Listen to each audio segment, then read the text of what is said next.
A'udzubillahi minasyaitonirrajim. Bismillahirrahmanirrahim. Assalamualaikum warahmatullahi wabarakatuh. Alhamdulillah wassalatu wassalamu ala Rasulillah wa ala alihi wa sahbihi wa man walah. Subhanaka la ilma lana illa ma 'allamtana innaka antal alimul hakim. Rabbi shrah li sadri wa yassir li amri wahlul 'uqdatam min lisani yafqahu qawli. Alhamdulillahilladzi hadana lihadza wa ma kunna linahtadiya laula an hadana Allah. Allah manfa'na bima 'allamtana wa 'allimna ma yanfa'una wa zidna ilma. Rabbana yassir wa la tu'assir wa tammimil khair. Rabbi zidni ilman. Amin ya rabbal alamin. Assalamualaikum Ustaz. Minggu lepas kita dah sampai ayat 36 dan minggu ni Ustaz minta keingatkan tentang pengajaran ayat. Ustaz Pengajaran ayat. Okey. Baik, Ustaz, silakan.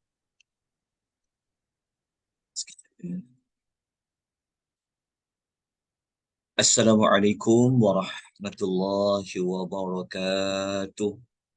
Alhamdulillah wassalatu wassalamu ala Rasulillah wa ala alihi wa sahbihi wa man wala. Allahumma salli wa sallim ala sayyidina Muhammad wa ala alihi wa sahbihi wa man tabi'ahum bi ihsanin ila yaumiddin, amma ba'd.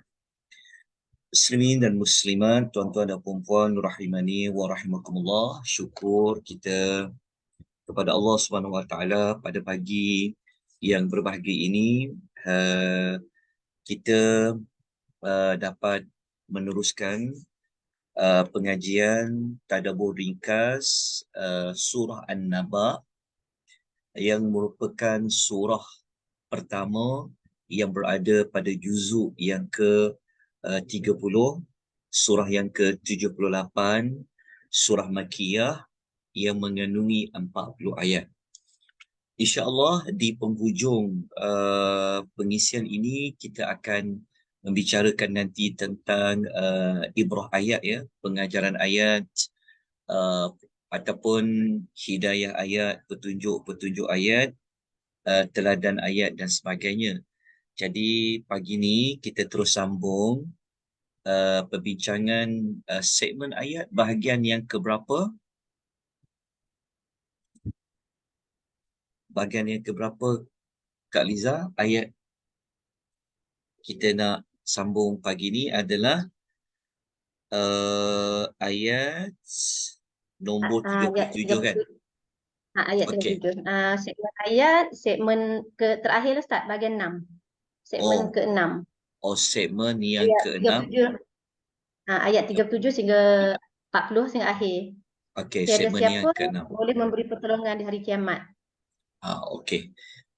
Maknanya kita dah masuk kepada segmen yang keempat Ke-6 Ustaz. Okey, segmen yang ke-6 yang mana sewaktu pemudaan kita tadabbur surah ini, kita bincangkan terlebih dahulu dari sudut segmen ayat, sinopsis ringkas, tujuan surah. Jadi kita dah masuk kepada ayat-ayat yang berada pada segmen yang terakhir.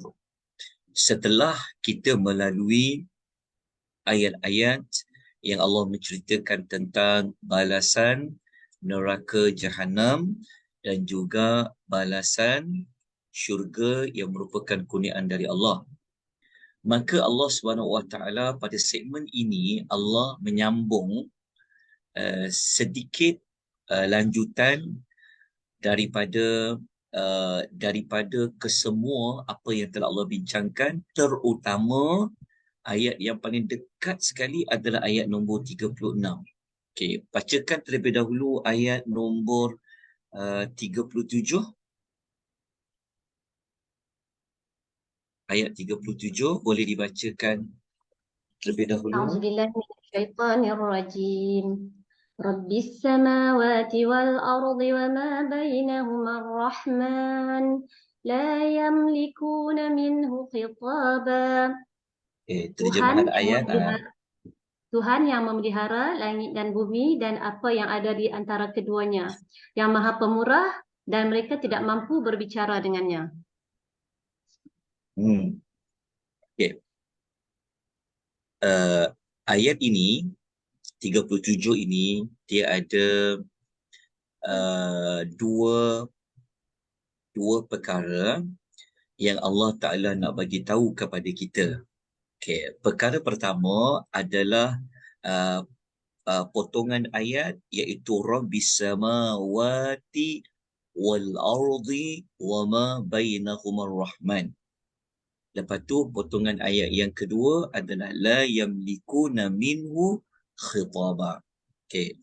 Potongan ayat yang pertama ini kita jumpa perkataan Rabbi. Kita jumpa perkataan Rabbi. Okey, perkataan Rabb kita juga pernah lalui pada ayat yang sebelumnya, ayat 36, kita jumpakan perkataan mir rabbika. Jaza'am min rabbika. Rabbika tu Rabb dekat situ sama dengan Rabb pada ayat nombor 37. Okey, Rabb adalah merupakan salah satu daripada nama dan sifat bagi Allah Subhanahu wa taala. Okey, dalam Quran terjemahan kita selalunya diterjemahkan Rabb dengan terjemahan Tuhan. Okey, Tuhan. Namun begitu, terjemahan Rabb ini kalau kita lebih dalami, ia sebenarnya adalah merujuk kepada kepemilikan dari sudut pentadbiran, pengaturan Allah Subhanahu wa taala. Jadi Rabb dekat sini memang ditulis Tuhan. Tetapi Tuhan yang sifat dia apa? Yang memiliki langit dan juga bumi. Tuhan yang mengatur, yang mentadbir langit-langit dan juga bumi, bukan sekadar langit dan bumi saja. Wama bainahuma, dan di antara kedua-duanya, antara langit dan bumi. Maknanya Tuhan nak bagi tahu kepada kita, Tuhan ni dia adalah pemilik kepada apa sahaja yang ada dekat alam ini. Jadi di antara contoh alam ini yang besar dirujuklah kepada langit dan juga bumi, dan di antara keduanya. Maknanya Tuhan nak bagi tahu Allah ni dia adalah pemilik bagi semua. Kan? Okey. Kenapa dia bagi tahu dia adalah pemilik kepada semua? Kerana Allah nak mengkaitkan tentang ayat 36 tu yang sebelum ni kita belajar. Kan Allah bagi tahu kepada kita bahawasanya Allah Ta'ala ini dia telah memberikan balasan ata'an. Ata'an tu maksud apa? Pemberian yang cukup banyak. Betul tak? Allah Ta'ala ni dia boleh bagi kurniaan yang cukup banyak. Sampai lebih-lebih Allah bagi tak, Allah boleh beri. Sebab apa? Sebab dekat dunia pun Tuhan dah bagi tahu dah, dia adalah pemilik bagi segala apa yang ada dekat muka bumi ni, dekat langit dan antara keduanya. Itu dari sudut kita nak kaitkan dengan ayat sebelum. Okey. Lepas tu, makna Rabb dekat sini juga adalah membawa maksud Allah itu adalah pengatur langit dan bumi, dan apa-apa yang ada di antara keduanya adalah nak menjelaskan bahawa Allah Ta'ala ini dia mempunyai kesempurnaan kekuasaannya. Kerana dalam segmen ayat, kumpulan ayat 37, 38 sampai 40 ni, Allah cerita tentang dirinya sahaja yang menguasai hari pembalasan tu. Tak ada siapa boleh tolong orang lain, tak ada siapa boleh beri syafaat kepada orang lain tu. Hatta kan nanti kita akan dapati nak bercakap pun tak ada seorang yang berani. Jadi untuk menguatkan maklumat di hari akhirat itu, maka Allah ceritakan Allah Ta'ala ni sejak azali lagi, dia memang mempunyai kekuasaan yang sangat sempurna, sehingga kan dia sahajalah yang mentadbir 7 langit dan juga 7 bumi dan apa yang ada di antara keduanya. Dalam masa yang sama, Tuhan bagi tahu dia itu adalah yang Maha Ar-Rahman, yang Maha Pemurah. Okey. Kepemurahan Allah. Okey, sebab kita dah belajar sebelum ini surah Ar-Rahman. Kita pernah belajar ya anjuran bawah jamaah ahsanul amala. Kita pernah habiskan surah Ar-Rahman kan? Ustaz. Jadi kita dah kupas apa itu Ar-Rahman. Okey, saya ulang sedikit kembali. Nama Allah Ar-Rahman juga menunjukkan sifat Allah Ar-Rahman, yang mana Ar-Rahman ini menunjuk kepada rahmat Allah yang sangat luas, yang tidak bertepi, yang tidak terbatas, yang mana rahmat Allah Ta'ala itu Allah kurniakan kepada semua makhluknya. Tidak ada makhluk Allah di alam semesta ini yang tidak mendapat rahmat dari Allah, dari sudut rahmannya Allah. Tak kiralah orang itu Muslim ke, dia kafir ke, dia beriman ke, dia tak beriman ke, semua akan mendapat rahman Allah. Contoh, semua orang dapat rezeki, semua orang dapat nyawa, semua orang dapat apa? Semua orang dapat menikmati dunia. Allah tak pilih kasih. Itulah rahmannya Allah. Okey. Rahmannya Allah, kenapa dekat ayat ini Allah nak sebut sifat rahman dia di celah-celah ayat yang berkaitan tentang hari kiamat? Ini menunjukkan bahawasanya rahmannya Allah itu tidaklah hanya terbatas di dunia sahaja, tetapi rahmannya Allah itu juga sebenarnya akan dibawa, akan diberikan kepada semua manusia di hari akhirat. Jadi sifat rahman Allah itu di dunia sampailah di hari akhirat. Orang yang beriman pun dapat nanti rahmannya Allah. Orang yang tak beriman pun nanti dia akan dapat rahmannya Allah di hari akhirat. Okay. Bagaimana orang yang tak beriman itu boleh dapat rahmannya Allah di hari akhirat? Jawapannya adalah di hari akhirat adalah hari Allah Ta'ala akan bagi keadilan kepada semua manusia.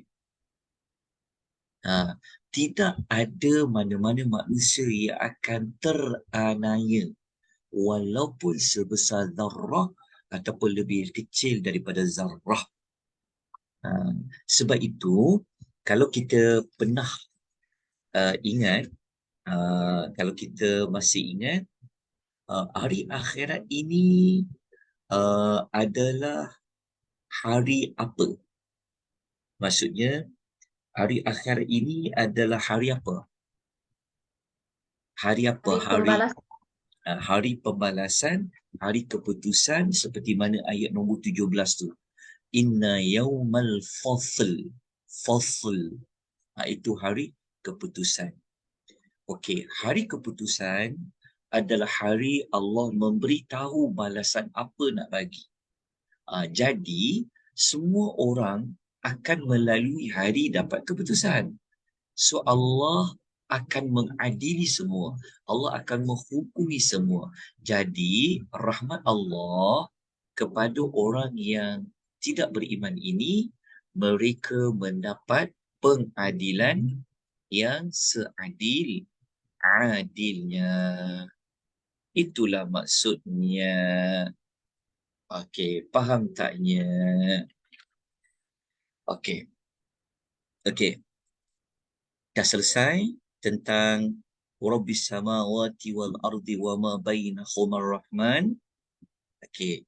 Kemudian perkara yang kedua, Allah bagi tahu la yamlikuna. Tiada sesiapa pun yang memiliki ataupun diberikan memiliki kekuasaan minhu khitaba, tidak memiliki daripadanya khitaba, kuasa untuk berbicara. Okey, maksudnya potongan ayat la yamlikuna minhu khitaba ni menyebutkan tentang tiada sesiapa pun di hari akhirat itu dia boleh berkata-kata. Sampaikan nak ada kuasa berkata-kata tu pun dah tak ada dah. Apa maksud berkata-kata dekat situ? Okey. Jadi mari kita tengok apakah kupasan dia. Okey. Maksud ayat ini kalau kita tengok dekat sini, okey, terjemahan ayat dia tuan-tuan dapat apa? Terjemahan ayat macam mana? Terjemahan ayat ini sebenarnya macam ni.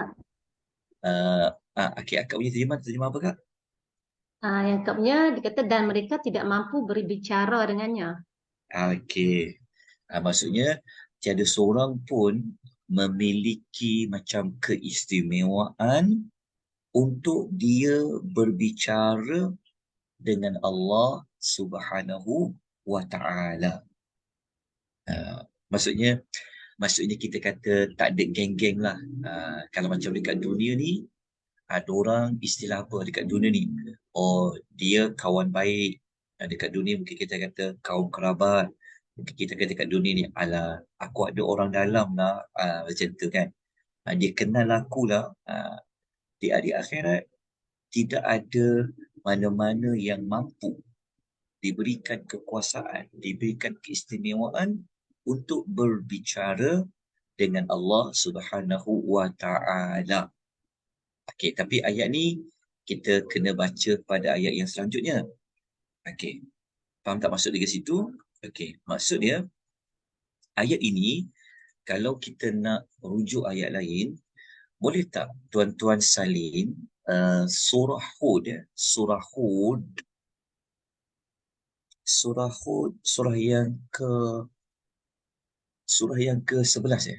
Surah Hud ayat nombor 105. Cuba tengok ayat nombor 105. Okey.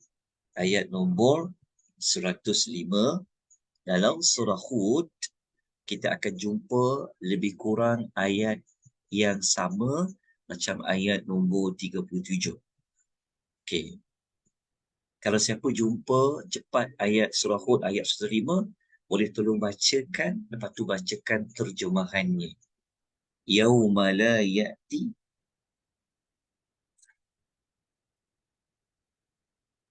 A'udzubillahi minasyaitonirrajim. Bukan yauma la Ustaz. Yauma ya'ti. Yauma ya'ti.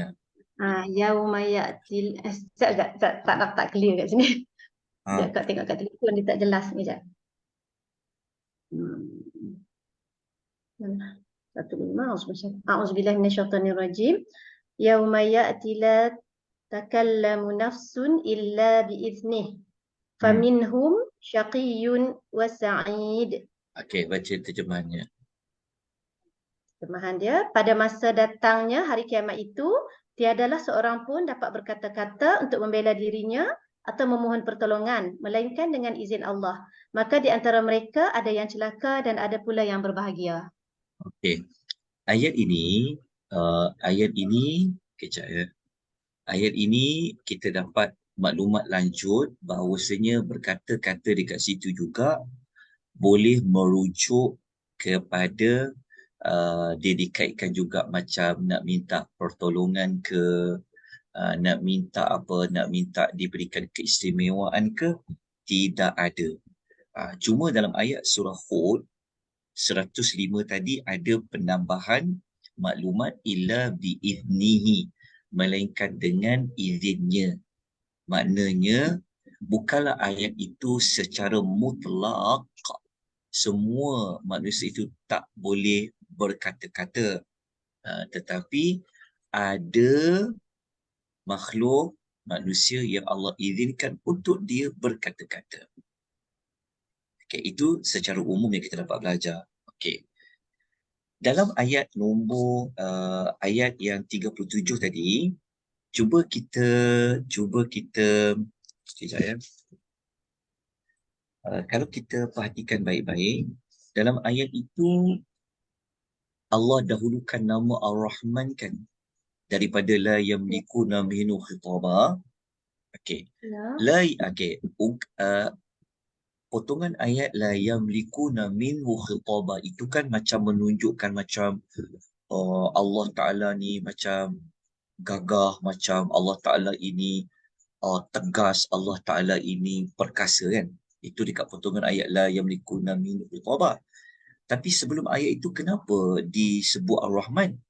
Sebabkan Rahman ni kan macam menunjukkan kepada belas kasihan, rahmat, kasih sayang kan.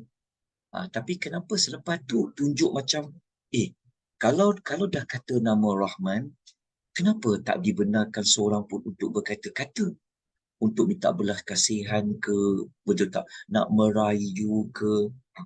Kenapa jadi macam tu? Kenapa disebutkan nama Ar-Rahman? Okey. Dekat situ kita dapat belajar, ni termasuk juga pengajaran yang saya akan ceritakan nanti. Ini menunjukkan bahawasanya rahmat Allah Ta'ala itu mengatasi kemurkaan Allah. Bukanlah kita kata nampak Allah Ta'ala di akhirat itu nampak kemurkaan dia semata-mata, tapi disebutkan Ar-Rahman dekat situ sebelum menyebutlah yamlikuna minhu khitaba, nak menunjukkan bahawasanya rahmat Allah Ta'ala itu sebenarnya mengatasi kemurkaannya. Okey. Itu satu pengajaran. Nanti kita akan tengok beberapa pengajaran lain waktu kita buat rumusan. Baik. Kita lanjutkan dengan ayat yang berikutnya, 38. Siapa boleh baca? Ni ada yang angkat tangan ni, Muhammad Amin. Kenapa dengan Muhammad Amin angkat tangan ni? Okey, silakan. Ayat nombor 38. Yauma yaqumu. Ada siapa nak baca ke? Kalau tak ada, Kak Riza baca. Silakan. Ada siapa volunteer nak baca tak? Tak ada. Siapa nak baca kau? Okey. A'udzubillahi minasyaitonirrajim. Yauma yaqumur ruhu wal malaikatu saffa. La yatakallamuna illa man adina lahu ar-rahmanu wa qala sawaba. Pada suatu hari ketika roh dan para malaikat berdiri bersaf-saf, mereka tidak berkata-kata kecuali siapa yang telah diberikan izin oleh Tuhan yang Maha Pemurah dan dia hanya mengatakan yang benar. Okey. Jazakallahu khairan. Okey, ayat nombor 38 tu adalah ayat yang nak menunjukkan lagi tentang hari akhirat, kedahsyatan dia tu. Bukan ayat, okey.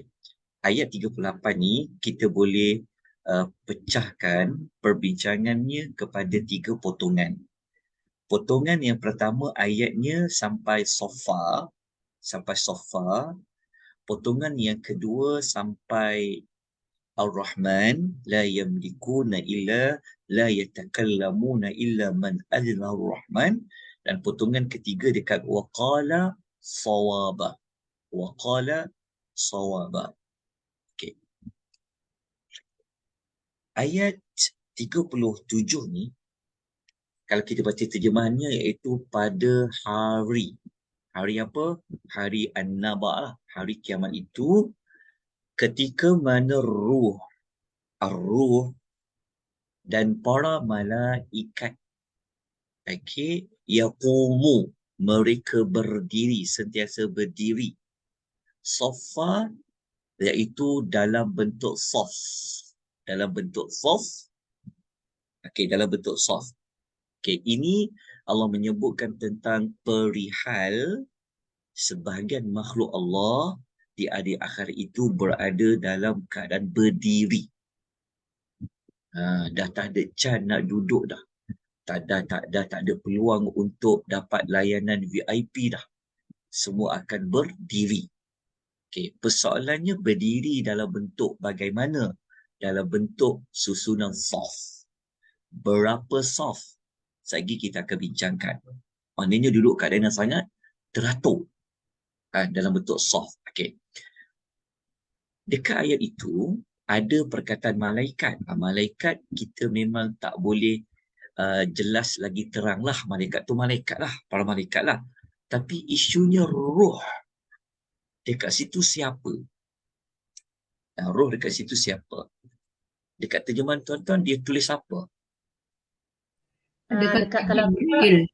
Ha? Ada kata Jibril, ada yang mengatakan tentera Allah. Ada Jibril, kata ada pula yang nota mengatakan kaki roh tak? manusia. okey kejap. Apa siapa tadi puan apa tu? Puan apa suara tadi tu? Saripah. Puan Saripah. Puan Sharifah, lama tak dengar suara Puan Sharifah ni. Puan Sharifah, apa dia puan? Ada yang Pertama, mengatakan roh tu Jibril, malaikat Jibril alaihissalam. Ada yang okey, mengatakan tentera Allah dan ada yang mengatakan roh manusia. roh manusia. Tentera Allah tu beritahu tak? Tentera apa? Siapa Malaikat. tentera Allah? Okey. Malaikat. Okey, jazakillahu khairan. Okey. Ada yang terjemahan lain? Ada penerangan lain ke? Dekat nota kaki Kak sama macam Kak Puah cakap lah. Nota kaki Al-Quran ni dia bercakap macam tu, para mufassir mempunyai pendapat yang berbeza tentang maksud roh. Ada yang mengatakan Jibril, ada yang mengatakan tentera Allah dan ada pula yang mengatakan roh manusia. Roh manusia. Okey. Ha. Okey. Kalau kita merujuk dalam tafsir Ibnu Katsir, okey, kalau kita merujuk dalam tafsir Ibnu Katsir, memang dinukilkan ada pelbagai perbezaan pendapat lah. Sampai 6. Kalau ikut Ibnu Katsir dia sebut sampai ada 6 pendapat. Siapa yang Allah masukkan roh yang berdiri dalam keadaan berada dalam saf itu? Okey. Kalau dalam tafsir Al-Imamu Al-Qurtubi dia tambah sampai jadi 8. Tapi kita tak nak habiskan waktu kita membincangkan perkara yang menjadi perselisihan pendapat para ulama lah. Okey, cuma saya sebut sebentar lalu saja. Okey. Pendapat pertama sama juga dengan Al-Imam At-Tabari. Al-Imam At-Tabari pun dia memilih 6 pendapat. Okey. Pendapat pertama mengatakan roh dekat situ adalah roh anak cucu Adam. Itu maksud pertama lah. Roh anak cucu Adam. Okey. Kemudian, kejap ya. Kemudian, maksud yang kedua adalah anak cucu Adam itu sendiri. Anak cucu Adam itu maksudnya anak-anak Adam lah. Bani Adam. Okey. Pendapat ketiga kata, ia adalah salah satu makhluk Allah dalam bentuk seperti anak cucu Adam. Tapi mereka bukan malaikat, mereka juga bukan manusia. Maksudnya, macam siapa ya? Bukan manusia, bukan juga malaikat. Okey, itu pendapat ketiga. Pendapat keempat mengatakan bahawasanya mereka itu, roh itu adalah Jibril. Adalah Jibril. Malaikat Jibril lah. Okey. Pendapat yang kelima mengatakan mereka ini, roh kat situ ada dikaitkan juga dengan Al-Quran. Kerana Al-Quran itu juga kadang-kadang dipanggil juga dengan roh. Okey, tak apa. Yang keenam, roh dekat situ dimaksudkan adalah salah satu malaikat dengan ukuran seluruh makhluk. Dia dikatakan ada malaikat lain, tapi ukuran dia besar. Okey, untuk tidak mahu memberikan menambahkan kepeningan, lepas tu mengambil waktu yang agak lama nak bincang perkara-perkara pendapat-pendapat ni. Okey. Kalau saya rujuk dalam tafsir At-Tabari, At-Tabari ni dia sebut 6 pendapat tapi dia tak buat penterjihan. Dia tak pilih mana satu di antara 6. Dia cuma sebut je. Okey. Tetapi Ibnu Katsir dalam tafsir dia, setelah disebut ke-6 tu, dia cakap pendapat yang lebih dekat kepada benar, dia kata adalah, kalau ikut Ibnu Katsir, dia kata apa tahu? Adalah anak cucu Adam. Maksudnya siapa? Maknanya anak cucu Adam siapa dia? Manusia lah. Manusia lah. manusia. Okey. Kalau ikut Ibnu Katsir dia pilih roh dekat situ adalah anak cucu Adam. Anak cucu Adam tu maksudnya manusia dan malaikat, kan? Roh wal malaikat. Ia akan berdiri nanti. Okey. Kalau ikut Asy-Syamqiti, okey, Al-Imam Asy-Syamqiti dalam tafsir Adwa'ul Bayan, dia lebih memilih apa tahu? Kalau ikut dia kata dalam ayat itu ikut Asy-Syamqiti, dia kata dalam ayat itu sebenarnya adalah Jibril. Jibril alaihi salam. Sebab apa dia kata? Sebab ada beberapa ayat yang pernah Allah masukkan roh ke situ adalah Jibril, lepas tu dipasangkan dengan malaikat. Siapa ingat ayat apa?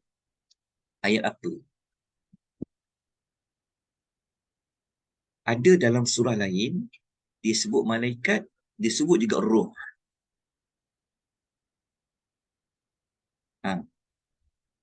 Ingat tak ayat dia?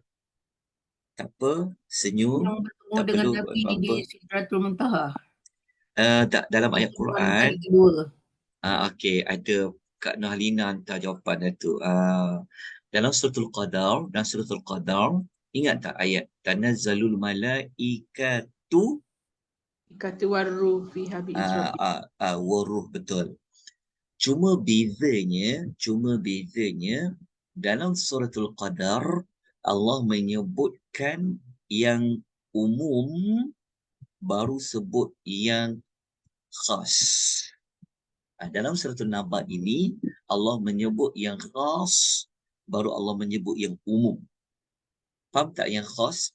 Maksudnya yang spesifik, baru Allah menyebut yang umum. Okey, umum tu malaikat.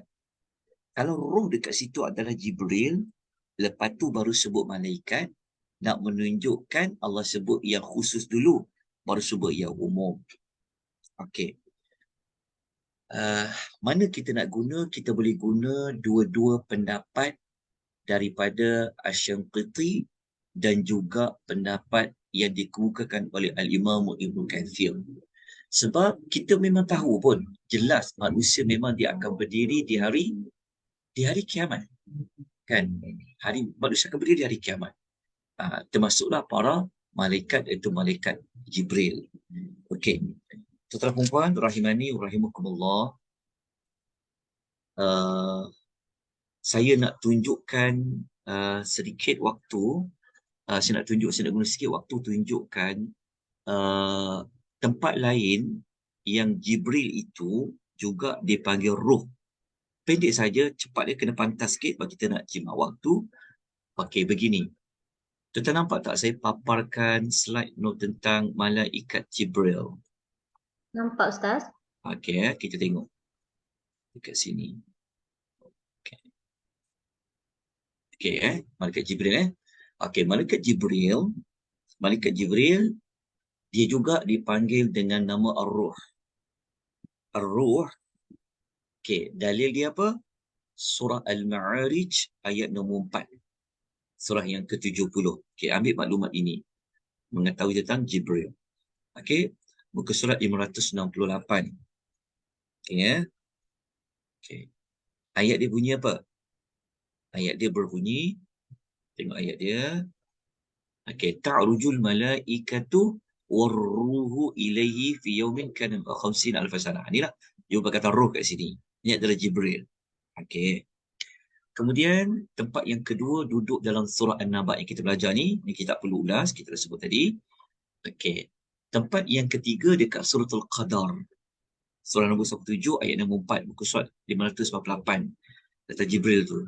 Allah Ta'ala kata apa? Tanazzalul malaikatu warruhu fiha bi'idni rabbihim min kulli am.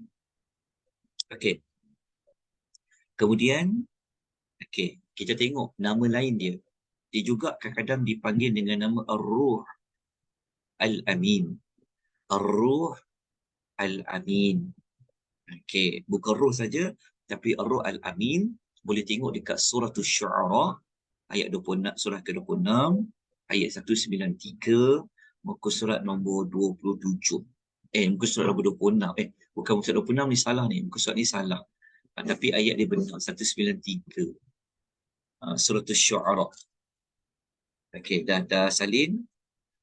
Okey. Salin sekejap ya. Muka surat 375 salin muka surat 375.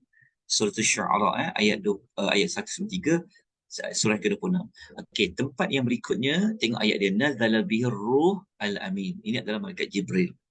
Okey, kemudian yang ketiga, Jibril juga dipanggil dengan istilah ar-ruh, ar-ruhul qudus ya, ar-ruh, ruhul qudus. Ruh yang suci. Ini boleh tengok dekat surah Al-Baqarah ayat nombor 87, muka surat nombor 13 surah Al-Baqarah. Okey, ayat 13. Kita tengok ayat dia, wa ayyadnahu biruhil qudus. Okey. Kemudian tempat yang kedua ayat nombor 253. Muka surat 42 suratul Al-Baqarah. Okey, suratul Al-Baqarah. Kita tengok dia punya ayat dia. Wa ayyadnahu biruhil qudus. Ruh al-qudus. Okey. Dah selesai salin ayat muka suratnya. Okey. Kemudian dalam surah An-Nahl, surah ke-16 ayat 102, muka surat 278. Malaikat Jibril ini juga dipanggil dengan Ar-Ruh Al-Qudus. Kita tengok ayat dia, ayat 102. Qul nazzalahu ruhul qudusi min rabbika bil haqq. Ini adalah Jibril. Okey. Kemudian dalam surah Al-Maidah ayat 110, muka surat 126. Muka surat 126 ayat 110 surah Al-Maidah, surah yang kelima. Allah Ta'ala kata Jibril ini apa? Idh ayyatuka biruhil qudus. Biruhil qudus. Okey. Kemudian, tak ada dah. Yang ni saya pendekkan. Okey. Kenapa saya ambil sedikit waktu nak mendalami pasal Jibril? Kerana kalau ikut Asy-Syamquti tadi, roh dekat situ memang sangat dekat untuk kita tafsirkan dia adalah malaikat Jibril. Okey. Kalau ditanya kenapa nak masukkan Jibril daripada malaikat, itu nak menunjukkan kepada keagungan Jibril lah. Okey. Ayat ini kalau kita sambung kembali dengan ayat sebelumnya, bayangkan tidak ada sesiapa pun boleh berbicara dengan Allah. Okey, dengan Allah sekalipun malaikat Jibril dan para malaikat. Baik, betul tak maksud dia? Kalau kita sambung, kalau kita buat balik hubung kait ayat sebelum tu kan, dahsyatnya hari kiamat ni ya, tak ada siapa pun berani, tak ada siapa pun ada keistimewaan untuk berbicara dengan Allah.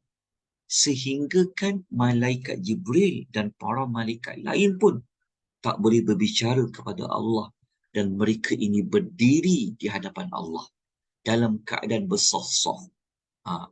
So bayangkan ya, makhluk yang paling mulia, paling dekat di kalangan para malaikat pun mereka terpaksa berdiri. Mereka tak dapat berbicara dengan Allah tanpa dapat izin dari Allah. Macam mana kalau dengan kita kan, yang dosanya banyak, yang salahnya banyak, sedangkan para malaikat itu tak pernah buat salah, tak pernah buat maksiat, tak pernah tidak taat pada Allah, pun terpaksa berdiri secara bersaf dan tak boleh berbicara. Okey, sekarang kita nak bincang tentang saf itu pula. Okey, saf itu cerita pasal saf, Allahumma salli wa sallim ala Muhammad. Apa maksud saf kat situ? Kejap ya. Okey. Saf dekat situ, Allahumma salli wa sallim ala nabiyyina Muhammad. Okey. Saf dekat situ sebenarnya berlaku khilaf ya. Sama ada dia hanya satu saf yang panjang ataupun dia berada dalam keadaan saf-saf. Faham tak maksud dia? Adakah ada 2 barisan, adakah 3 barisan? Itu Allahu Ta'ala a'lam. Itu tak dapat nak diperjelaskan. Tetapi kalau tuan-tuan nak tengok dalam surah lain, ada sebut tak tentang saf ini? Jawapan dia ada juga. Contohnya macam suratul Kahfi. Cuba kita tengok dalam suratul Kahfi ayat nombor 48, kita akan jumpa wa'uridu ala rabbika saffa, berada dalam keadaan saf. Okey, sekejap ya. Okey, suratul Kahfi ayat nombor 48. Okey, dah. Jelas tuan-tuan? Dapat ya? Okey, jadi saf dekat situ yang pasti dalam keadaan saf lah. Cuma berapa saf? Wallahu ta'ala a'lam. Ada yang kata safan wahidan, satu saf. Ada yang berkata mustafai, berkata dalam saf yang sufufan, bersaf-saf. Wallahu ta'ala a'lam. Okey, kita lanjutkan. Okey, pada potongan ayat yang berikutnya adalah la yatakallamuna illa man azina lahur rahmanu. Okey, la yatakallamuna iaitu tidak ada sesiapa pun yang boleh berkata-kata, sama ada dia tu malaikat ke, sama ada dia tu manusia ke, melainkan dia mendapat keizinan daripada Allah untuk berkata-kata. Okey, so ayat ini memperincikan ayat yang sebelumnya yang kata tadi la yamlikuna minhu khitaba. Okey, apabila kita pasangkan dengan ayat ini, maknanya ada yang boleh berbicara, boleh berkata-kata dengan Allah, melainkan dia telah dapat apa?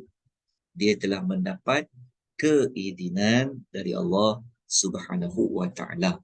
Okey, berkata-kata dekat sini, berkata-kata tentang apa? Okey, dapat berbicara pasal apa? Okey, kalau kita baca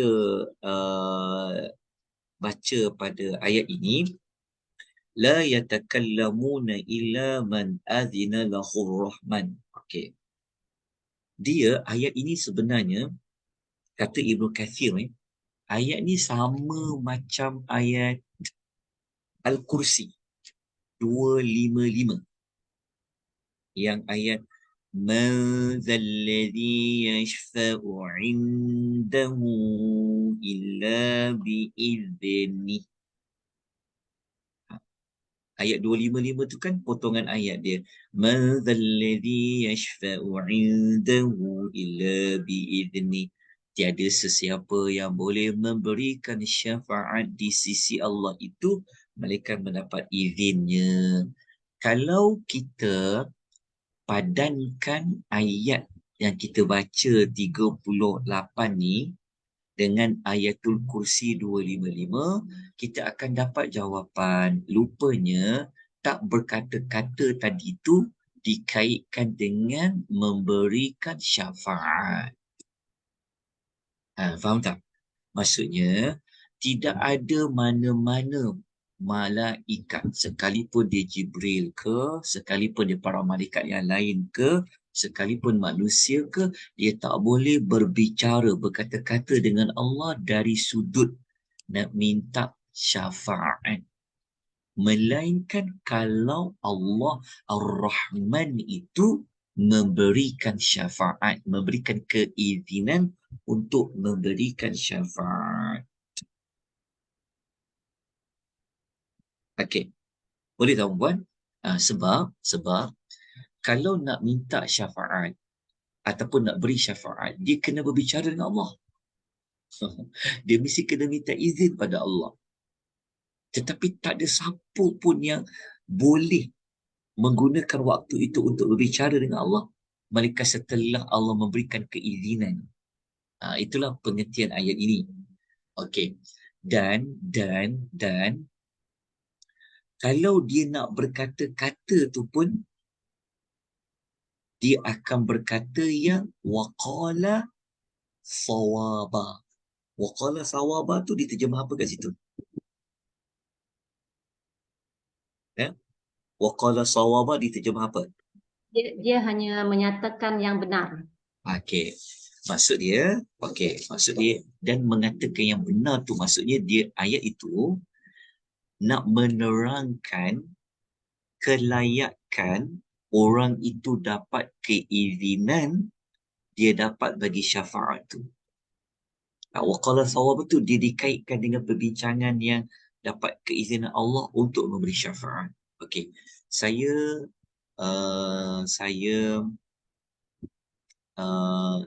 bacakan tafsir Ibnu Katsir ya, ketika ulas ayat tu beliau kata begini. Okey, dia kata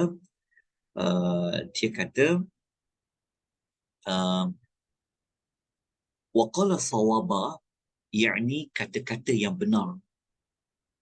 Okey. Kata-kata yang benar di antaranya adalah ucapan la ilaha illallah. Maksudnya apa? Maksudnya adalah yang Allah mengizinkan untuk dia berkata-kata tadi, okey, ia merujuk kepada sesiapa yang mentauhidkan Allah di dunia dulu. Jadi, di antara ucapan tauhid dekat dunia adalah ucapan la ilaha illallah. Boleh faham tak maksudnya? Ini adalah salah satu tafsiran daripada Ibnu Abbas. Maksudnya adalah, kalau kita ambil balik ayatnya, kita cuba padankan ayat tadi. Maksudnya Allah kata pada hari para malaikat, pada hari Jibril dan para malaikat berdiri, ataupun kita kata pada hari anak cucu Adam itu, manusia itu dan para malaikat itu berdiri dalam saf ataupun pelbagai saf. Para malaikat ke, para Jibril ke, para manusia ke, mereka tak boleh berkata-kata dari sudut nak minta syafaat ataupun yang berkaitan dengan syafaat, melainkan setelah Allah izin dia.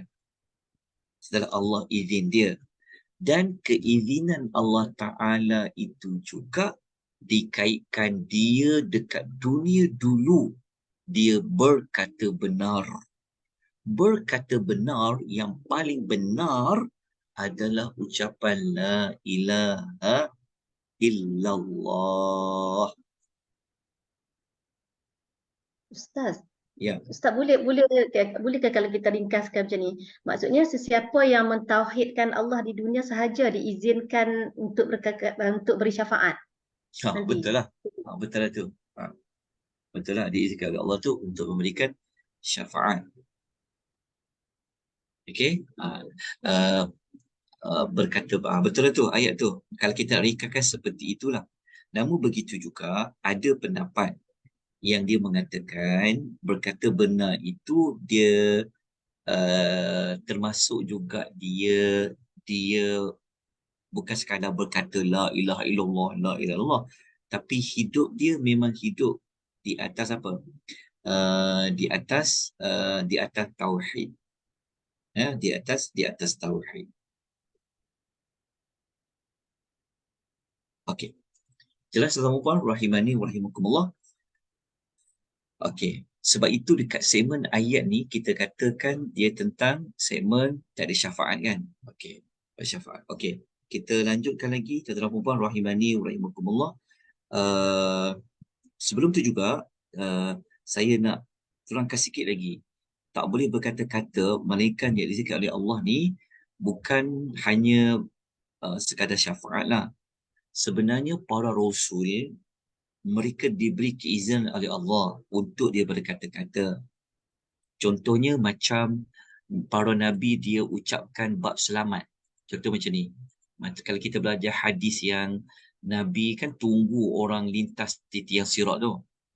Apa ucapan Nabi? Tak ada orang berani cakap apa-apa, tapi para Nabi dia boleh berkata. Tapi dia berkata apa? Ingat tak hadis tu? Hadis tu dia kata macam ni. Dia kata, Salim, salim. Maksud dia kata, selamatkanlah.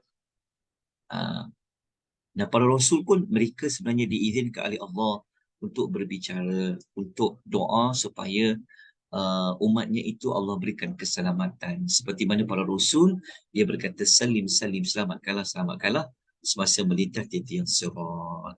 Okey. Selesailah kita ayat nombor 38 secara ringkas.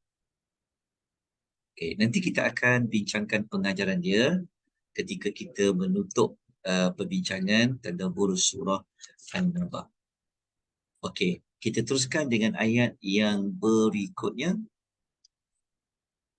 Ayat berikutnya, bacakan ayat 39. Auzubillahi minasyaitonir rajim.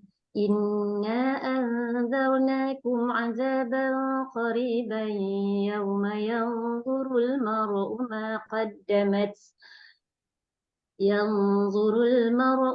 qaddamat yadahu wa yaqulul kafiru ya laitani kuntu turaba.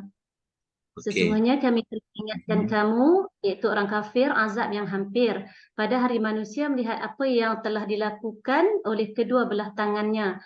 Lalu orang kafir berkata, alangkah baiknya jika dahulu aku menjadi tanah. Kak, Kak, tertinggal ayat 39. Tu nak cepat habis tu. Tak macam dengar Ustaz kata 40. Ayat 39. Okey, 39. Okey. Bismillahi minasyaitonir rajim. Dzalika yaumul haqq. Faman syaa'a ittakhadha ila rabbih ma'aba. Itulah hari yang pasti terjadi. Maka siapa yang mahu, tentu dia mengambil jalan kembali beramal soleh kepada Tuhannya. Okey, kepada Tuhannya. Okey. Ayat tadi, zalika, demikianlah al-yawma, hari yang benar. Hari yang benar tu merujuk kepada hari apa? Hari keputusan lah kan. Okey, hari manusia, para malaikat berdiri bersaf-saf itu. Hari yang benar. Okey, yang benar tu saya tak perlu nak penjelaskan sebab semua orang tahu benar itu maksudnya apa. Benar tu maksudnya hari kiamat lah, hari yang benar-benar akan ada lah. Yaumul haq tu. Okey. Dalam ayat tu, cuba lihat dekat kalimah zalika. Zalika ni terjemahan dia apa? Itulah kan, betul tak? Itulah. Itulah. Kenapa dia guna kata isyarat itulah? Kenapa tak guna kata isyarat inilah hari yang benar? Jauh Ustaz. Salah satu sebabnya kata Al-Imam Syanqiti nak mengisyaratkan bahawa hari kiamat itu macam jauh lah. Maksudnya hari kiamat tu macam jauh. Okey. Ada yang mengatakan sebenarnya zalika tu bukan nak menunjuk dari sudut waktu berlaku kiamat itu jauh lagi. tetapi juga nak menunjukkan kepada keagungan hari kiamat tu. Dia macam ni, dia macam Allah gunakan sebut Quran. Alif Lam Mim Zalikal Kitab Zalikal Kitab. Zalikal Kitab tu maksud dia apa? Kan kalau Allah sebut dalam satu Al-Quran kan Allah guna Zalika. Kenapa tak guna inilah kitab contoh? Nak menunjukkan Zalika tu itulah kan macam bahasa menunjukkan isyarat jauh. Maksudnya pendapat ulama mengatakan kenapa Allah kata hari itulah hari yang benar, digunakan itulah sebenarnya nak menunjukkan keagungan hari yang benar tu. Sebab tu Allah guna itulah hari yang benar, sebab itu dia akan menunjuk jauh. Jauh tu macam nak menunjuk isyarat kepada keagungan hari yang benar itu. Sama macam Allah kata zalikal kitabul la raiba fi kan. Itulah kitab yang tak ada keraguan, nak menunjuk kepada jauhnya. Itu menunjukkan kepada luasnya keagungan. Itulah pendengar ringkas tentang zalikal yaumul haq. Okey. Kalau hari itu hari yang benar, maka apa tindakan yang perlu diambil? Faman syaa. Kalau kita baca terjemahan faman syaa membawa maksud apa? Kalau kita baca faman syaa tu, maka barang siapa, sesiapa yang mengkehendaki. Mengkehendaki tu macam memilih lah. Okey. Ittakhadha ila. Nescaya dia akan mengambil, dia akan menempuh ila rabbihi ma'aba, jalan kembali kepada Rabbnya. Okey. Maksud ayat tu kalau kita baca terjemahan dia, bahasa Melayunya, kalau saya baca terjemahan dekat saya punya terjemahan, dia kata apa? Dia kata, maka sesiapa yang mengkehendaki, pasti dia akan menempuh jalan kembali kepada Tuhannya. Okey. Maksudnya adalah ayat itu, dia nak bagi tahu, kalau kita baca secara terjemahan, kita akan nampak ayat itu seolah-olah nak memberitahu kepada kita hari yang benar itu, kita ada diberi pilihan. Diberi pilihan apa? Sama ada nak gunakan hari yang benar itu nak masuk ke dalam syurga ke, ataupun nak gunakan hari yang benar itu untuk masuk ke dalam api neraka. Faham tak maksudnya? Kalau kita baca ayat sepintas lalu memang bunyinya seperti itulah, syaa kat situ. Mengikut apa yang dia kehendaki.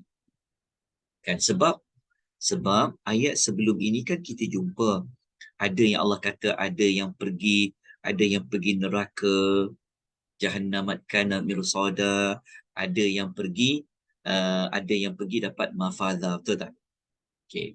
Ayat ini sebenarnya bukanlah merujuk kepada memberi pilihan secara macam pilihan berbentuk, kau pilihlah nak yang mana, kau nak gunakan hari kiamat tu ke syurga pun boleh, ke neraka pun boleh. Sebenarnya pilihan dekat situ bukan pilihan yang macam Allah menyerahkan secara bulat-bulat, tapi penyerahan dekat situ adalah membuat pilihan yang berbentuk. Kalau kau pilih gunakan hari kiamat tu dengan kebaikan, kau dapatlah kebaikan. Faham tak maksud dia? Dia macam, nak lebih jelas lagi, ambil ayat suratul kahfi. Ambil ayat suratul kahfi, ayat nombor 29. Ambil ayat dalam suratul kahfi, ayat nombor 29.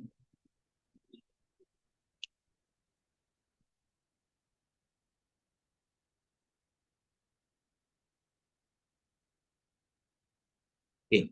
Jumpa tak? Okey, ayat nombor 29.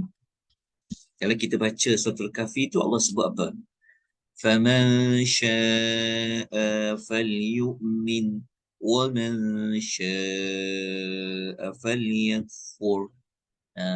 Ayat tu memang nampak macam maka sesiapa yang mengkehendaki maka dia berimanlah, dan sesiapa yang mengkehendaki maka dia kufurlah. Bukanlah bermaksud pilihan yang macam Allah membenarkan kita memilih untuk jadi kufur. Bukanlah ayat yang kita baca 39 ini merujuk kepada Allah menyuruh kita membenarkan kita memilih jalan untuk ke neraka. Itulah maksud ayat ni. Tapi ayat itu menunjukkan manusia diberikan pilihan. Tetapi yang sepatutnya dipilih adalah gunakan hari kiamat itu, hari yang benar itu untuk dapat keputusan masuk syurga. Okey. Faham dah? Okey. Kalau dah faham, mari kita kalau dari sudut pengajaran ayat lah, kan, ayat tu menunjukkan manusia diberi pilihan, betul tak? Untuk dia pergi ke syurga ke dia beri ke neraka. Tapi sepatutnya pilihan yang perlu dipilih adalah pergi ke syurga lah. Gunakan hari yang benar itu untuk dia menambah baik amalnya dekat dunia. Gunakan amal yang benar itu untuk dia bertaubat. Gunakan peristiwa hari yang benar itu untuk dia apa? Untuk dia mentauhidkan Allah semasa di dunia. Dalam masa yang sama, pengajaran kita boleh ambil ayat 39 tu menunjukkan semua manusia akan kembali kepada Allah Subhanahu wa ta'ala. Ila rabbihi ma'aba. Okey, ayat nombor 30 tadi akak dah baca. Saya teruskan menerangkan. Okey, ayat tadi, ayat 30 Tuhan kata apa? Inna anzarnakum. Sesungguhnya kami telah anzarnakum. Anzarnakum ni maksudnya sesungguhnya kami telah memberi peringatan, menakut-nakutkan, memberi amaran kepada kamu. Tentang apa? Azaba. Tentang azab. Azab yang bentuknya macam mana? Qariba. Azab yang dekat. Okay, jadi seolah-olah ayat tu Allah beritahu macam mana? Allah Ta'ala kata dengan menegaskan tentang azab neraka Jahannam yang dekat tu, kami dah terangkan dah. Kami dah bagi amaran dah tentangnya. Okey. Kemudian ada penerangan yauma yanzurul mar'u ma qaddamat yadah. Okey. Pada hari itu akan sentiasa melihat mar'u, merujuk kepada manusia, apa yang telah dibuat oleh kedua tangannya. Apa yang dibuat oleh tangannya, maksudnya apa tangannya? Okey. Melihat dekat situ, okey, dia melihat pada semua sudut. Dia melihat dengan mata kepala ke, melihat dengan mata hati ke, ia termasuk di dalam maksud melihat apa yang telah dibuat oleh kedua tangannya. Maksudnya apa? Maksudnya merujuk kepada amalannya, kan? Dia akan dapati, maksudnya di hari-hari yang dekat tu manusia akan melihat apa yang telah dibuat oleh kedua tangannya.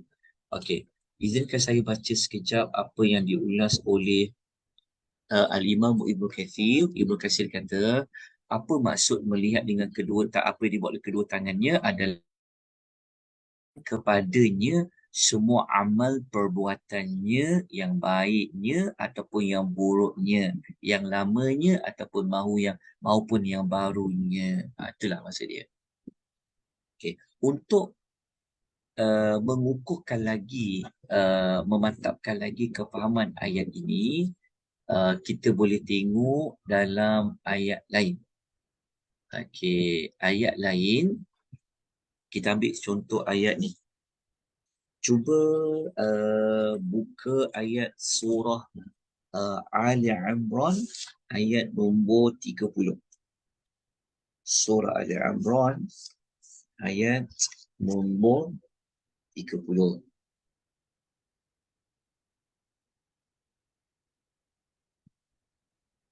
Okey, boleh ambil ayat tu ataupun boleh gunakan ayat nombor 49 suratul Kahfi. Al-Kahfi suratul Kahfi ayat nombor 49 ataupun boleh gunakan juga surah At-Takwir ayat nombor 14, surah Takwir ayat nombor 14 ataupun ayat yang paling senang nak gunakan untuk mengukuhkan makna ayat tadi tu ayat nombor 7, ayat nombor 6, 7 dan 8 surah Zalzalah. Surah Zalzalah ayat yang faman ya'mal mithqala dzarratin khairan yarah wa man ya'mal mithqala dzarratin khairan yarah. Ayat itu mengukuhkan kepada kita apa yang dia akan tengok daripada amalnya, amal baik ke, amal buruk ke, banyak ke, sedikit ke. Okey. Jelas ya dekat ayat itu. Okey, lepas tu Allah Ta'ala cerita kepada kita. Okey, ayat ini, ayat yang 40 tadi, yang potongan depan tu kan, inna anzarnakum azaban qariba tu, telah menunjukkan kepada kita, ni boleh masuk pada pengajaran lah, telah menunjukkan kepada kita azab api neraka itu telah pun disampaikan semasa di dunia. Telah pun diberikan amaran. Maknanya tak ada siapa lagi boleh bagi alasan kata kami tak tahu pun ada azab neraka ni. Sudah pun Allah teraskan. Bukti menunjukkan azab neraka itu telah pun diterangkan. Kenapa azab neraka dipanggil dekat? Qoriba. Okay, kita boleh tulis dekat pengajaran dia. Walaupun saya telah siapkan, saya dah tulis tu nota untuk pengajaran tu. Okey, tapi tuan-tuan tulis juga, kenapa azab neraka tu dipanggil dekat? Kerana sesuatu yang pasti. Sesuatu yang pasti itu, yang pasti datang, ia diumpamakan ianya dekat. Betul tak? Benda yang pasti kita akan rasa dia dekat lah. Dia berbeza dengan benda tak pasti kan? Okey, benda yang pasti tu dia dipanggil dekat. Okey. Lepas tu kan ayat 40 ni dia boleh dijadikan sebagai faktor apa jalan yang kita nak gunakan, jalan yang kita nak cari, jalan yang kita nak lalu dekat ayat 39 tadi. Kan? Ayat 39, Allah menyuruh kita mengambil kisah hari kiamat yang benar ini dijadikan sebagai jalan untuk kembali kepada Allah. Kan? Jadi apabila kita baca ayat nombor 40 tu, azab neraka. Jadi apabila orang yang takut kepada azab neraka yang dekat itu, maka dia tentulah akan pilih jalan yang apa? Tentu dia akan pilih jalan yang lurus. Jalan yang ikut Nabi kata. Jalan yang ikut apa yang wahyu katakan. Okey, kita sambung lagi. Ada waktu lagi kan? Kita sampai pukul 10.30 Ustaz. 10.30. Okey. Yauma yanzurul mar'u ma qaddama yadah dah selesai. Okey, potongan ayat itu dah selesai. Satu lagi yang hujung tu. Wa yaqulul kafiru, dan telah berkatalah orang kafir itu. Ya laitani, alangkah baiknya sekiranya kuntu turaba, aku dahulu adalah menjadi tanah. Kan, menjadi tanah. Okey. Ayat ini menunjukkan kepada kita orang kafir tu, dia rasa apa? Dia rasa menyesal sangat-sangat. Dia telah nampak kebinasaan yang berlaku kepada dia, yang akan berlaku kepada dia. Sebab kan tadi kita kata Allah, dia akan tengok kan apa amal buruk dia walaupun seberat darah kan. Kita tengok ayat tadi tu. Maka kalau dia dah tengok, dia akan cakap apa? Kalau macam inilah keadaannya, elok kalau dulu mereka menjadi tanah. Kenapa jadi tanah? Okey. Kita baca terlebih dahulu penerangan para ulama tafsir. Okey. Kalau saya baca dalam tafsir At-Tabari, kenapa tiba-tiba orang kafir tu nak jadi macam tanah pula? Okey. Kalau baca dalam tafsir Ibnu Katsir, beliau mengatakan ketika mana orang kafir itu dia telah dicampakkan, apabila dia melihat azab api neraka Jahannam itu, dia minta menjadi tanah seperti haiwan yang telah Allah menjadikan ia tanah. Kenapa jadi tanah? Okay, kerana ada satu riwayat daripada Abu Hurairah. Okay, Abu Hurairah kata macam ni. Sahabat Nabi kata, ketika mana Allah telah membangkitkan semua makhluk di hari kiamat, burung ke, haiwan-haiwan ke, semua Allah bangkitkan, manusia bangkit, maka Allah akan berkata kepada haiwan-haiwan dan burung, jadilah kamu tanah. Jadilah kamu tanah ni maksudnya apa? Ini dikaitkan dengan peristiwa qisas. Kita tahu kan contohnya macam ni. Di hari akhirat memang ada hadis kata ya, haiwan bertanduk, haiwan yang ditanduk nanti dia akan tanduk balik semula haiwan yang menanduk dia. Semut hitam akan ambil tindakan balas kepada semut yang pernah ganggu dia dulu macam tu. Selepas semua haiwan-haiwan ini Allah Ta'ala qisas, maka Allah perintahkan kepada haiwan itu untuk apa? Jadi tanah. Jadi orang kafir ni menyaksikan, haiwan-haiwan tu menjadi tanah. Maka mereka pun sangat teringin kalau boleh jadikanlah mereka itu tanah. Seperti mana siapa? Seperti mana haiwan-haiwan itu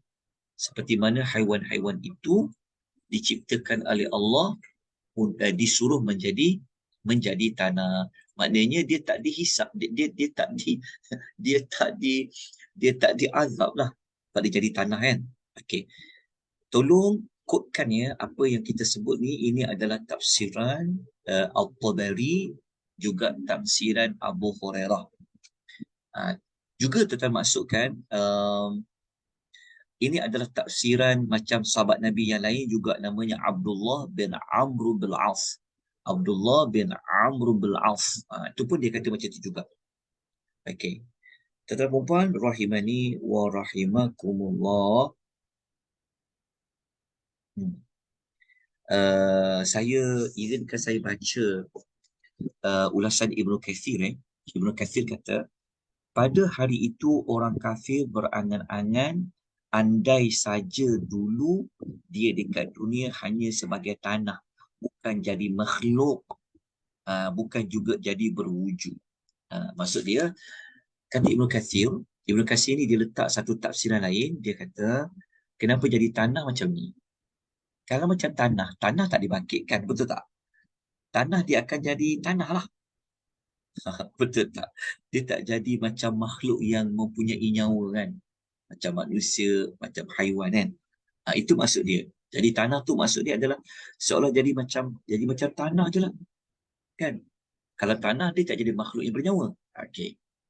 Makna yang kedua kita sebut tadi tu, setelah mereka melihat haiwan-haiwan ini ditimbal balas hukumannya di hari akhirat, kemudian Allah perintahkan mereka menjadi tanah, sebab tu orang kafir teringin mereka menjadi seperti haiwan itu yang disuruh menjadi tanah. Okay. Setakat ni boleh faham tuan-tuan puan rahimani wa rahimakumullah.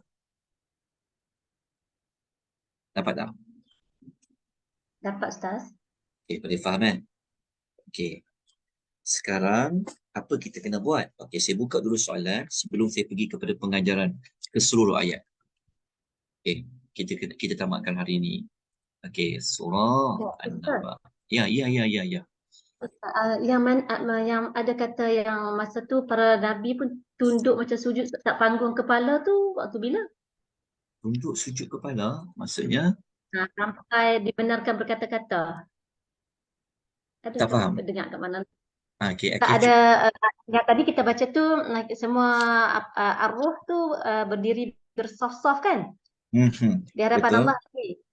Ada tak yang tak ingat kau dengar kat mana dia tunduk sujud sampai dibenarkan oleh Allah untuk berkata-kata baru boleh panggung kepala. Oh, Ada tak?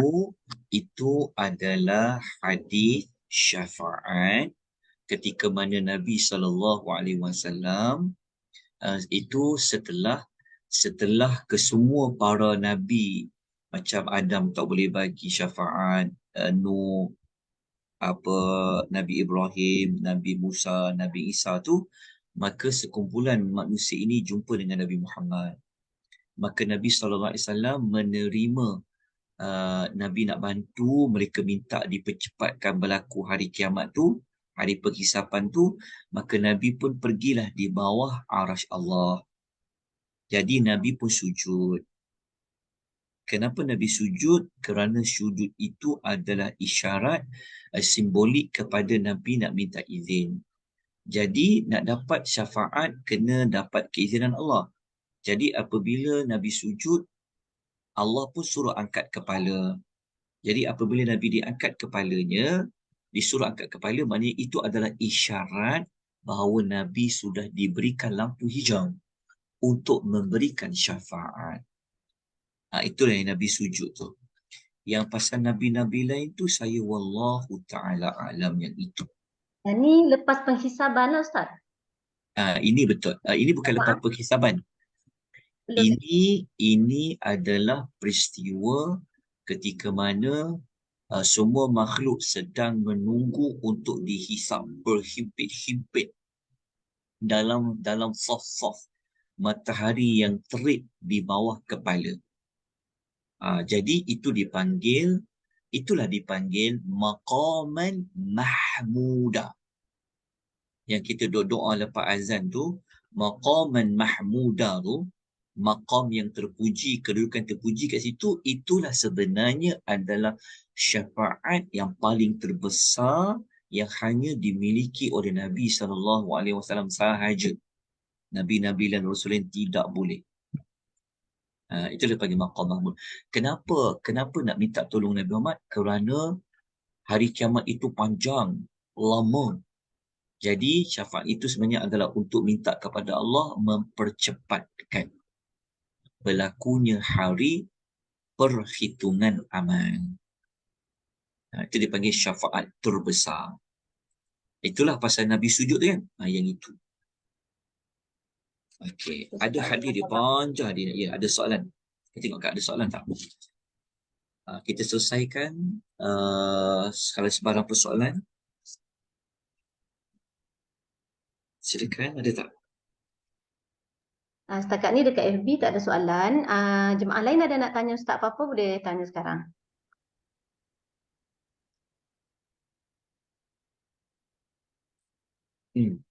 Kak Lina tanya, Ustaz, kita kena faham syafaat tu Allah yang bagi melalui Nabi, bukan Nabi yang bagi kan? Bukan Nabi yang bagi, izin Allah lah maknanya kan? Betul, macam ni. Sebenarnya tiada siapa pun yang boleh yang layak memberi syafaat. Itu asas dia. Okey. Tetapi orang yang nak memberikan syafaat, termasuk yang nak dapat syafaat itu, mereka terikat dengan 3 syarat.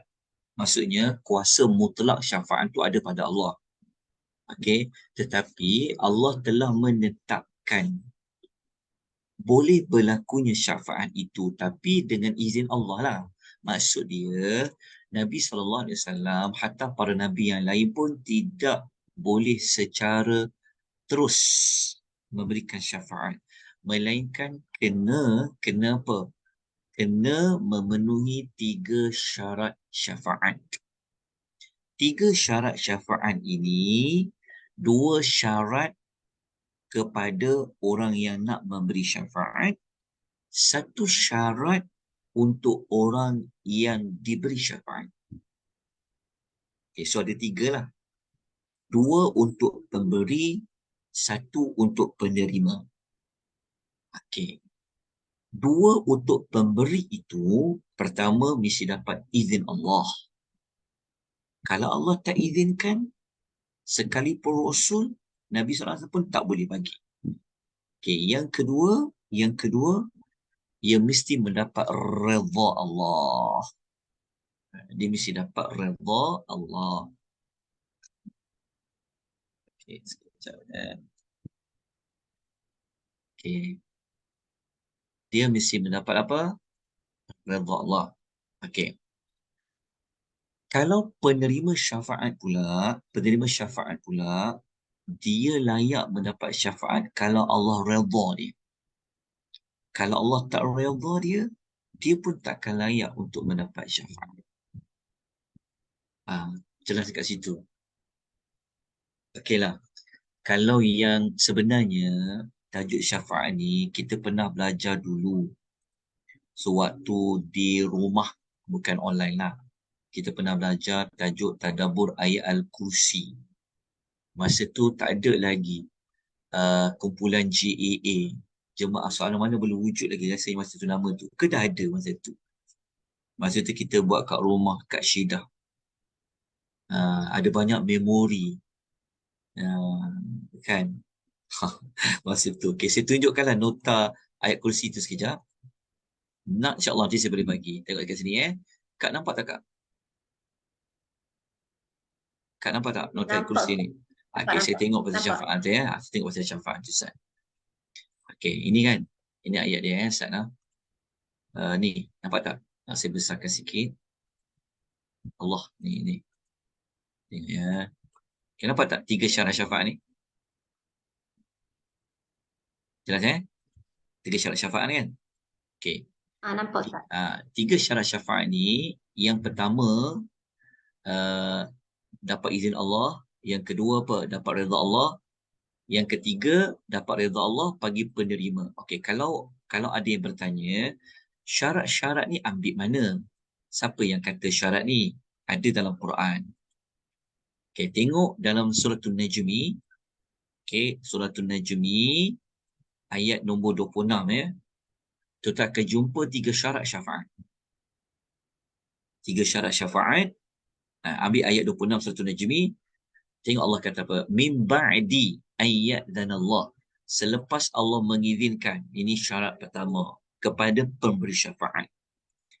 Kemudian sesiapa yang Allah kehendakinya. Kehendakinya maksudnya kepada siapa yang Allah redha lah. Dan diredainya. Merujuk kepada penerima syafaat. So ada 3 kat sini. Dapat 3 syarat ni. Okey. 3 syarat ni. Okey. Kalau nak cari, nampak tak kat sini? Suratul Najmi ayat 26 ini mengandungi ketiga-tiga syarat, iaitu dapat izin Allah untuk beri syafaat, redha Allah pada orang yang akan beri syafaat, dan keredaan Allah pada orang yang akan diberi syafaat. Faham dah? Okey. Surah yang kedua boleh ambil surah Taha ayat nombor 19. Surah Taha ayat 19 ni dia ada 2 syarat saja. Dia ada 2 syarat saja. 2 syarat. Syarat apa?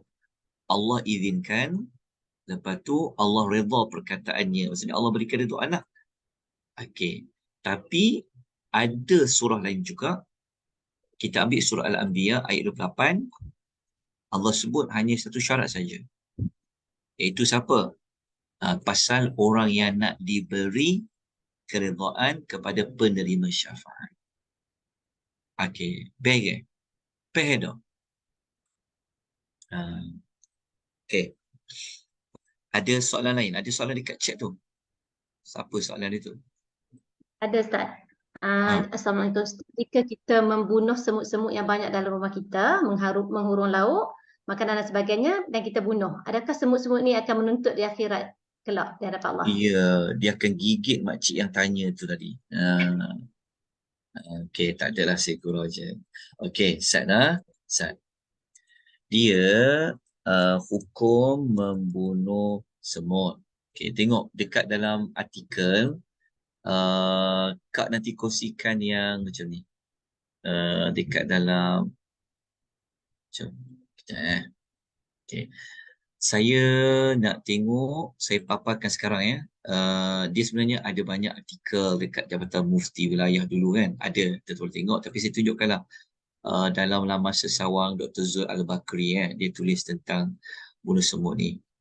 Okey, tengok tajuk lah. Membunuh semut yang memberikan mudarat. Betul jumpa ya? Nampak tak? Kak nampak tak? Nampak Ustaz. Okey, kita tengok pendalil dia. Okey, pendek ceritanya. Ada baca kat sini panjang. Okey, kesimpulannya apa? Okey. Kami berpendapat bahawa dibolehkan untuk membunuh semut sekiranya dia memberikan mudarat atau mengganggu manusia. Tapi kalau dia tak beri mudarat atau ancaman, membunuhnya adalah haram untuk membunuhnya. Kerana membunuh semut ini termasuk dalam larangan membunuh semut lah. Nabi larang di antara haiwan yang dibunuh adalah membunuh semut. Tapi semut yang dilarang membunuh itu semut yang dia tak bagi mudarat pun pada kita. Boleh faham ingatlah bahawa haiwan adalah terpelihara. Tak boleh dibunuh sesuka hati melainkan ada tujuan. Sama ada mencegah kemuraratan. Okey, ada banyak hadis yang menceritakan kezaliman yang dilakukan ke atas haiwan Allah akan soal nanti di akhirat. Contohnya hadis riwayat An-Nasa'i. Nabi kata apa? Dalam hadis ni, tidaklah seorang yang membunuh burung pipit dan yang lebih besar daripada burung tersebut tanpa hak, melainkan Allah akan bertanya kepadanya. Allah akan tanya tentangnya. Ditanya, wahai Rasulullah, apa hak burung itu? Nabi tanya, haknya adalah hak. Okey. Ditanya, maksudnya Nabi ditanya, kalau takkan burung pipit tak dibunuh? Apa izin kita nak bunuh burung tu? Nabi kata, kalau kau nak sembelih dia, kau nak makan dia, tak apalah, kata Nabi. Faham tak? Maksud dia, kalau burung itu untuk dimakan, tak apa. Tapi kalau kita saja tangkap burung pipit tu, burung tu kan, saja kita potong kepala dia, kesiksa dia, ini Allah akan tanya nanti di hari akhirat. Kita jawapan dia, kena tengok balik artikel apa haiwan yang dibenarkan bunuh, haiwan yang tak dibenarkan bunuh. Dan yang tak dibenarkan bunuh, jika haiwan itu memberi mudarat, maka boleh membunuh dia. Persoalannya, adakah nanti contoh kalau kita bunuh semut tu, tak sengaja bunuh dia, adakah dia nanti buat kisah dekat kita, dia gigit kita ke? Yang tu saya wallahu a'lam. Yang tu saya tak tahu yang itu. Betul, faham contohnya macam kita sepak kucing kan, contohlah kan. Adakah kucing tu nanti dia akan sepak kita balik semula? Yang tu saya wallahu a'lam. Saya ada nota khas tentang hari kiamat tu. Tapi saya setakat bacaan saya tak jumpa lagi perbahasan seperti itulah. Cuma adakah dosa tu dipertanggungjawabkan? Jawapannya ya, ada. Allahu ta'ala. Okey, ada soalan lain tak?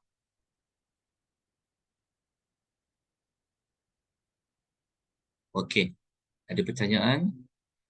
Setakat ni tak ada. Okey, saya nak tunjukkan pengajaran ayat tapi tak sempat juga untuk baca hari ini. Mungkin minggu depan sebelum kita masuk surah baru, kita ulang sekejap pengajaran dia. Ni saya dah buat dah ni. Sekejap. Mana pengajaran ayat? Okey, kita nampak tak pengajaran ayat ni? Sana. Nampak Ustaz. Pengajaran ayat di dalam surah An-Naba ayat ni. Ya. Saya dah buat sampai nombor berapa ni? Okey, dah buat sampai hampir nombor 40 lah. Okey, so kalau yang kita belajar tadi bermula ayat berapa tadi?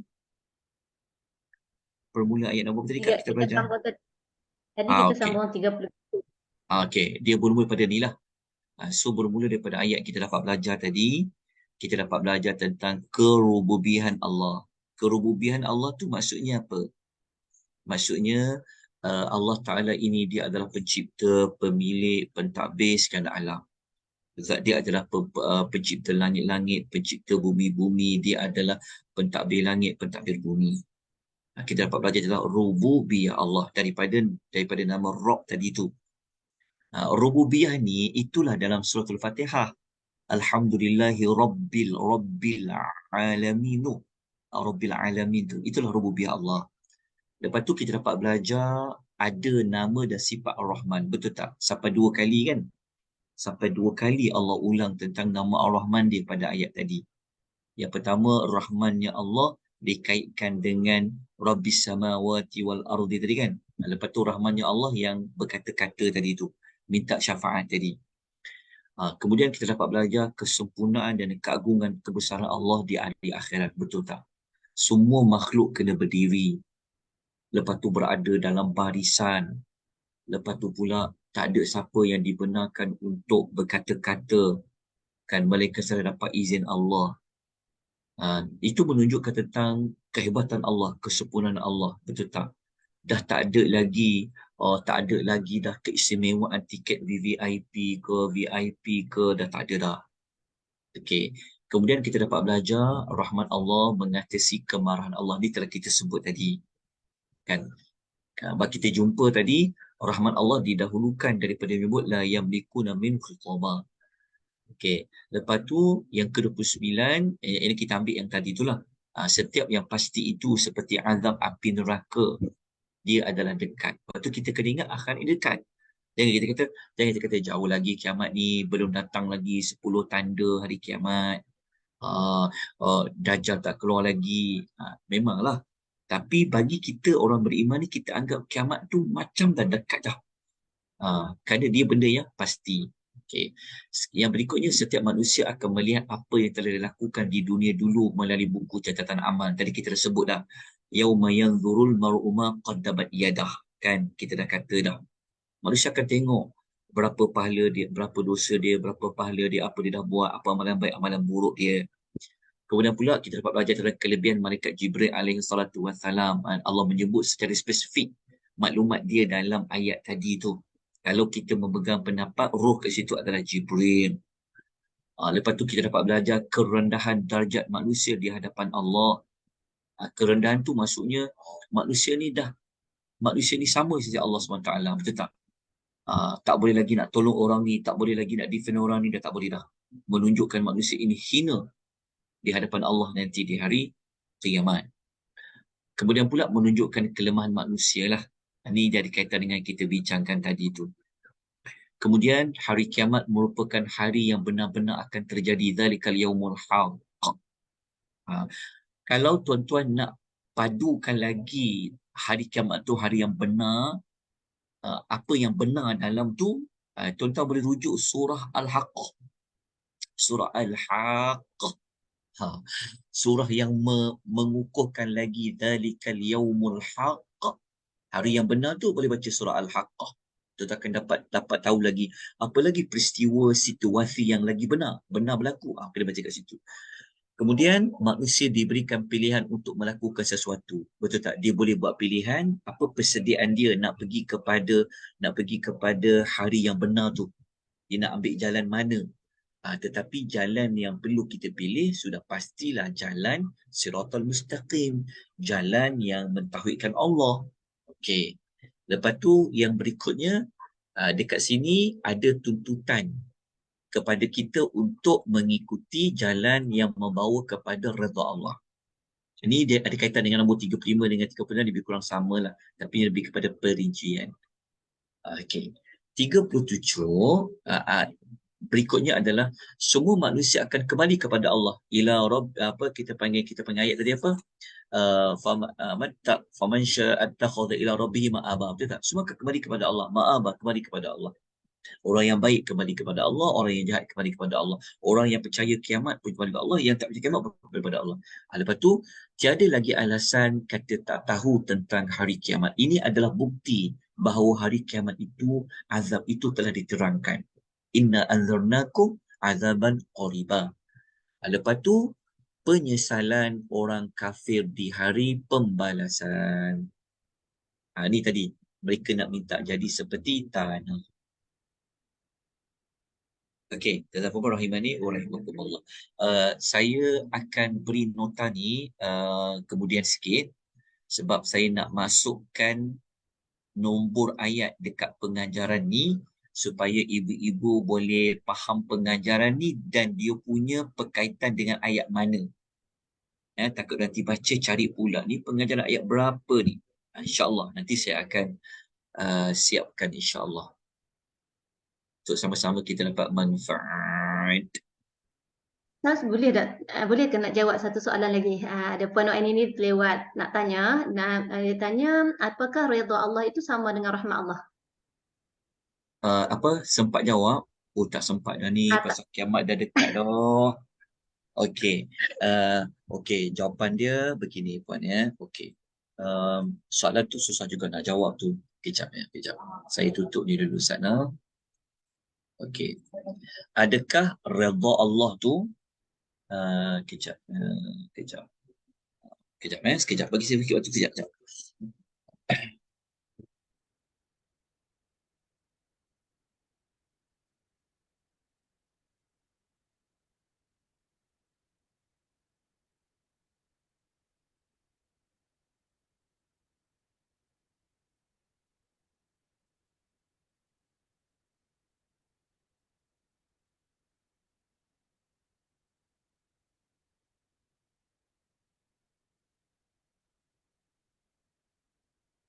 Okey. Begini. Sekejap ya. Soalannya apa tadi tu? Adakah redha Allah sama dengan rahmat Allah? Okey. Adakah redha Allah sama dengan rahmat Allah? Okey. Kalau kita belajar rahmat Allah, ia dikaitkan dengan nama Ar-Rahman dan juga dengan nama Allah Ar-Rahim. Okey. Untuk perbezaan yang spesifik tu saya wallahu ta'ala, saya tak boleh nak jawab antara perbezaan antara rahmat dengan redha. Cuma saya boleh jawab dengan kadar yang tak mampu, redha Allah adalah lebih besar nilainya daripada nikmat yang diterima di dalam syurga. Okay, itu maklumat pertama. Redha Allah lebih besar nilainya daripada nikmat yang ada di dalam syurga. Okey. Setiap orang yang memasuki syurga, dia akan masuk dengan rahmat Allah. Faham tak? Maksudnya begini. Nak masuk syurga, kena melalui rahmat Allah. Okey, kena melalui rahmat Allah. Apabila dah masuk dalam syurga, ada dapat macam-macam nikmat. Nikmat yang dapat dalam syurga itu, dia tidak setinggi senilai redha Allah. Faham tak? Okey.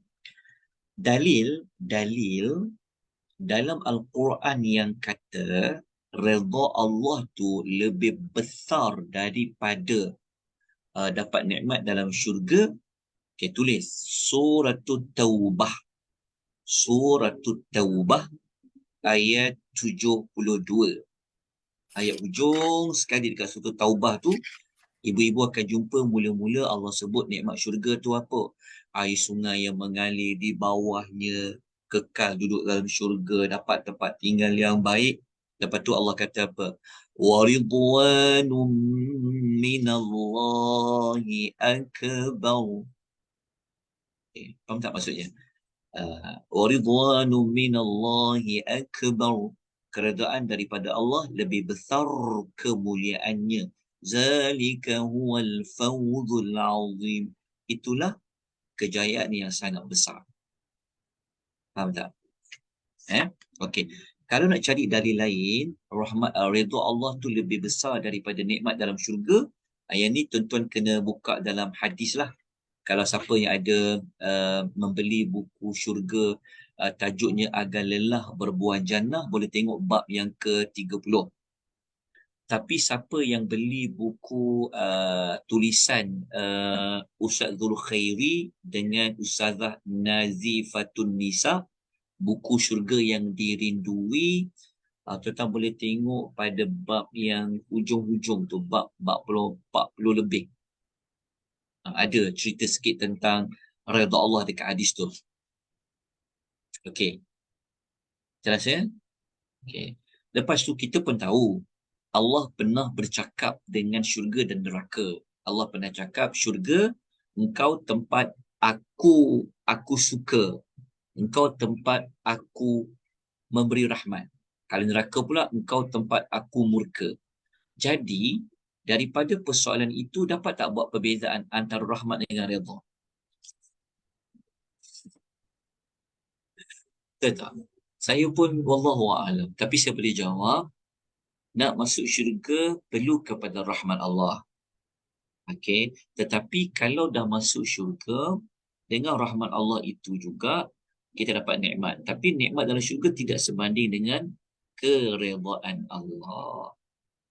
Tapi perbezaan dia tu saya wallahu a'lam. Saya minta maaf kalau siapa yang mengetahui, tolong kongsikan, sama-sama kita belajar. Allahu ta'ala a'lam. Kan dalam surah Al-Fajr ayat 27 sehingga 30 tu masuk syurga dengan redha Allah. Dan ayat Surah dekat Al-Fajr. Sekejap. yang mutmainnah kita. Ya mutmainnal qulub tu. Radhiyallahu anhum wa radu an. Dzalika liman khashiya rabbah. Ayat yang irji'i ila rabbiki radiyatan mardiyah tu. Fadkhuli fi ibadi wadkhuli jannati. Ayat nombor 28 ya. Kembalilah kepada Tuhanmu dengan hati yang redha lagi diredai. Kan? Kembali pada Allah dengan hati redha dan Allah meredai. Tapi kalau kita baca ayat tadi, redha ini adalah nilai yang lagi tinggi daripada nikmat yang Allah sediakan di dalam syurga. Wallahu ta'ala a'lam.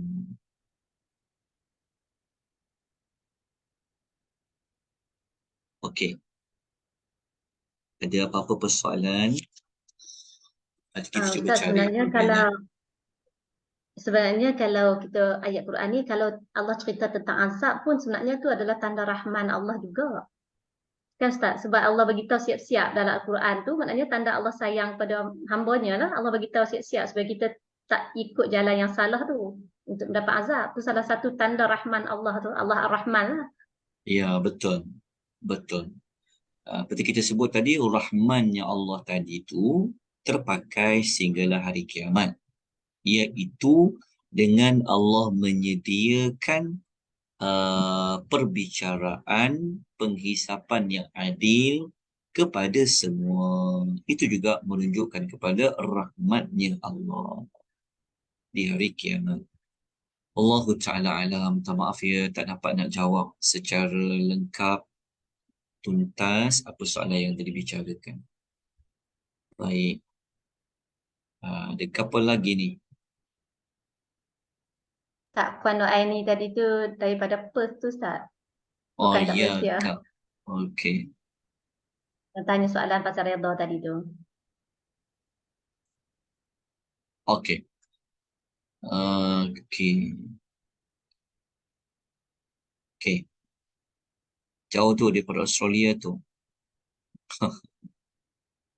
Betul kan? Okey.